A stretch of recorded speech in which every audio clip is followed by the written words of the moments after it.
ये मेरी बात सुने, यूएस जो है इंडिया को इतनी फेवर क्यों दे रहा है? यूएस इंडिया को फेवर इस वजह से दे रहा है क्योंकि बहुत बड़ी मार्केट है। ऑलरेडी अमेरिका की बहुत बड़ी इन्वेस्टमेंट इंडिया में लगी हुई है। अच्छा। और वो उसको प्रोटेक्ट कर रहा है क्योंकि इंडिविजुअल्स जितने भी अमेरिकन कंपनीज हैं उनके बैक ऑफिस इंडिया के अंदर हैं। छह महीनों में बलूचिस्तान में हमले हुए हैं हमारी सिक्योरिटी फोर्सेस पे। आप सोच नहीं सकते इतने हालात ख़राब हैं।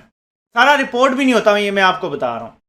इंडिया भी रीच आउट करेगा, लेकिन आज की तारीख में आप देखिए ना, मोदी जी ने अपनी कितनी पॉलिटिकल कैपिटल, कितनी पॉलिटिकल इक्विटी दांव पे लगाई है। आज भी लोग कहते हैं क्या जरूरत थी।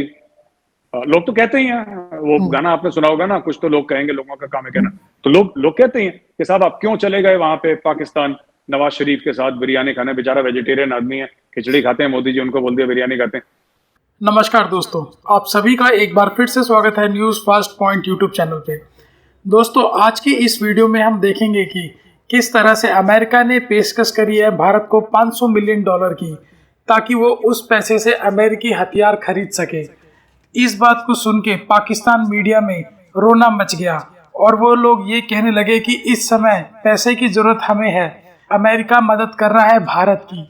वहीं दूसरी तरफ हम ये भी देखेंगे कि भारत के मेजर गौरव आर्या ने पाकिस्तान को शांति की बात करने पे बताया कि किस तरह से हमारे यहाँ से प्रधानमंत्री मोदी और अटल बिहारी वाजपेयी आपके यहाँ पे मिलने आए, पर आपने हमारे साथ क्या करा, कारगिल और उरी जैसे अटैक करके भारत की शांति को भंग करा। तो चलिए दोस्तों, चलते हैं आज की वीडियो की तरफ, देखते हैं पाकिस्तान मीडिया ने और क्या कहा। थैंक यू वेरी मच दोस्तों। इंडिया भी रीच आउट करेगा, लेकिन आज की तारीख में आप देखिए ना, मोदी जी ने अपनी कितनी पॉलिटिकल कैपिटल, कितनी पॉलिटिकल इक्विटी दांव पे लगाई है। आज भी लोग कहते हैं क्या जरूरत थी।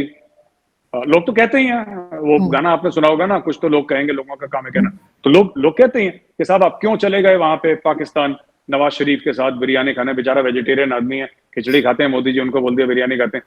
उन्होंने आज तक बिरयानी की शक्ल नहीं देखी होगी। और वेजिटेबल बिरयानी भी बनती है हमारे यहाँ। उसको बिरयानी नहीं कहते आरजू जी, वो लड़ाई का मसला आप छेड़ रही है। That is not called biryani. आप उसको कुछ और कह सकते हैं, बिरयानी वेजिटेबल की नहीं होती। खैर, तो मैं आपको ये बता रहा हूँ कि ये मसले हैं ना, ये जब तक हमारा कोई पुख्ता कदम नहीं उठाते जाते ग्राउंड में, तब तक ये विश्वास नहीं होगा। लेकिन ये जो बार बार कहते हैं नॉन स्टेट एक्टर्स का नाम लिया जाता है, हमारे यहाँ से कहा जाता है जी गवर्नमेंट इन्वॉल्व नहीं है, एस्टैब्लिशमेंट नहीं है, नॉन स्टेट एक्टर्स हैं, पकड़ भी रहे हैं, हाफिज सईद को भी सजा दी है और लोगों को भी कर रहे हैं। आपको नहीं लगता कि कुछ कम हुआ है, इस किस्म के वाकयात में थोड़ी कमी आई है? आरजू जी, ये एब एंड फ्लो करता है। मैं आपको बताता हूँ, एक जमाने में कश्मीर में शुरू में टेररिज्म हुई थी 89, 90, 91। फिर मिड 90s में वो साउथ ऑफ पीर पंजाल चली गई। हमारे टाइम पे, when I was there in JNK, हमारे टाइम पे हॉटस्पॉट्स क्या होते थे? हमारे टाइम पे हॉटस्पॉट साउथ कश्मीर नहीं होता था। हमारे टाइम पे सूरनकोट, डोडा, किश्तवाड़, मेंढर, ये सब हॉटस्पॉट्स होते थे, जो कि जम्मू इलाके में है, जो कि कश्मीर में है ही नहीं। तो टेररिज्म का भी एब एंड फ्लो होता है। 370-35 से हटने के बाद काफी फर्क आया है। स्टोन पेल्टिंग ना के बराबर रह गई है, जो हर रोज होती थी ना, अब वो कभी 3-4 महीने में एक कोई उड़ी उड़ी खबर सुनाई देती है, वरना वो खत्म हो गई। एनआईए जो हमारा है, नेशनल इन्वेस्टिगेशन एजेंसी, उसने बहुत जबरदस्त काम करा है। They have really worked very very hard. But the issue is आरजू जी की नॉन स्टेट एक्टर जो आपने बोले हैं ना, है ना, इट डज नॉट मैटर आरजू जी। कल आपने फिर एक बात बताइए, अमेरिका ने ओसामा बिन लादेन को क्यों मारा? ओसामा बिन लादेन तो सऊदी सिटीजन था ना, है ना। कल बोल देते, सऊदी अरेबिया भी बोल देती साहब ये तो नॉन स्टेट एक्टर था, हमारा क्या लेना, हमने थोड़ा करवाया। You have to take responsibility for your citizens. अगर हाफिज सईद के वीडियोस हैं यूट्यूब में, जहां पे वो कह रहा है जिहाद के लिए पैसा दो, वो कह रहा है जिहाद के लिए पैसा दो। मेरे पास खुद वीडियोस पड़े हुए हैं जहां पे जो पाकिस्तानी तंजीमें हैं, वो आरजू जी पैसा मांग रही है मस्जिदों के बाहर। मेरे फोन में वीडियोस पड़े हुए हैं कि आप ताउन करिए अपने भाइयों का जो कि कश्मीर में जिहाद कर रहे हैं। 10-10, 20-20 रुपए लोग, तो आम लोग डाल के जा रहे हैं, बच्चे पैसा डाल के जा रहे हैं। अब बच्चे को क्या पता उसमें क्या जिहाद होता है? वो तो छोटा सा बच्चा है, बाप के साथ आया होगा नमाज पढ़ने के लिए, तो वो भी पैसा डाल रहा है। तो बात यह है ना कि then when Indian public sees this, जैसे कि नहीं यार, इनके दे वांट समथिंग एल्स। इनकी, हम लोग कहते हैं कथनी और करनी में फर्क है। ये मेरी बात सुने, यूएस जो है इंडिया को इतनी फेवर क्यों दे रहा है? यूएस इंडिया को फेवर इस वजह से दे रहा है क्योंकि बहुत बड़ी मार्केट है। ऑलरेडी अमेरिका की बहुत बड़ी इन्वेस्टमेंट इंडिया में लगी हुई है। अच्छा।